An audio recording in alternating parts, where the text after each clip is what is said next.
জুলাই জাতীয় সনদ নামে একটা খসড়া পেয়েছে, সেটা ভূমিকা, কিন্তু কি কি বিষয়ে ঐকমত্য হয়েছে এই বিষয়গুলো ওখানে নাই, সেটা পরে দেওয়া হবে। এখন যেটা হয়েছে সেই খসড়ার সাথে আমরা মোটামুটি একমত, কিন্তু ওখানে কিছু বাক্য, শব্দ, গঠন প্রণালী ইত্যাদি নিয়ে কারো কোনো মতামত আছে কিনা সেই জন্য সব রাজনৈতিক দলগুলোর কাছে দিয়েছে। আমরা আমাদের যেগুলো সংশোধনী থাকবে ভাষাগত আর কি, বাক্যগত, অন্য কিছু বিষয় নেই। অঙ্গীকারের বিষয়ে আমরা এক, সেই ভাষা, বাক্য, শব্দ ওখানে আমাদের যা যা সংশোধনী অবজারভেশন থাকবে এটা আমরা কালকে জমা দেব।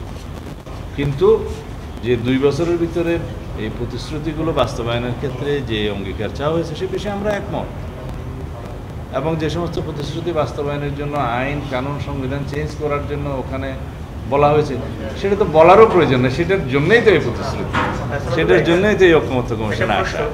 আপনি যেটা বলছেন 2 বছরের ভিতরে বাস্তবায়নের কথা, জামাত বলছে 2 বছরের ভিতরে যদি বাস্তবায়ন করতে হয় এটা এক ধরনের ঝুঁকির সৃষ্টি হবে।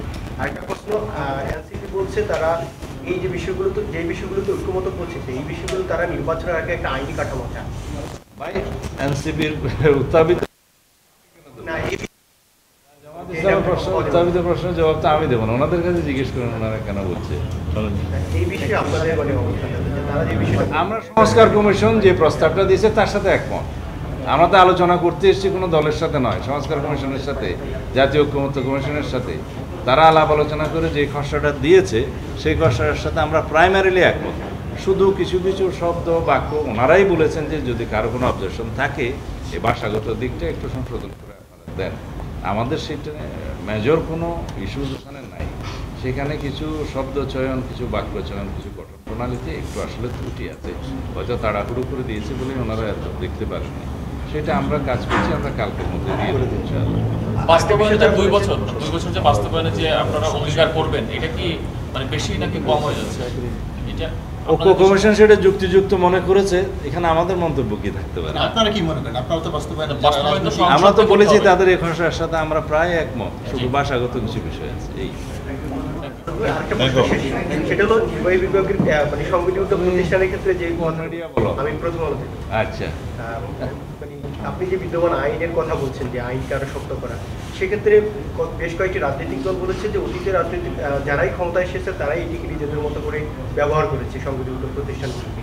এখন যারা একমত হচ্ছে না তারাও এই ভবিষ্যতে যে এইগুলোকে ব্যবহার করবে না নিজেদের মতো করে, তার গ্যারান্টিটা কি? এই জন্য তারা এটাকে সংগঠিত আইনের লম্বা লেকচার দিতে হয়। বাংলাদেশে সুপ্রিম ল কোনটা? কনস্টিটিউশন। সে কনস্টিটিউশনে বলা আছে কি জনগণই সার্বভৌম। জনগণের সার্বভৌম ক্ষমতার প্রয়োগ কীভাবে হয়? ভোটের মাধ্যমে হয়। সেই ভোটের মাধ্যমে যারা জনপ্রতিনিধি নির্বাচনে তারা যায় কোথায়? সার্বভৌম পার্লামেন্টে। দেশে একটা জায়গায় সার্বভৌম জায়গায়, সেটা হচ্ছে হাউস, পার্লামেন্ট হাউস। সেখানেই জনগণের জন্য জনগণ আইন প্রণয়ন করে এবং জনগণ সেই আইনের দ্বারা শাসিত হয়। জনগণের আইনের দ্বারা জনগণ শাসিত হয়।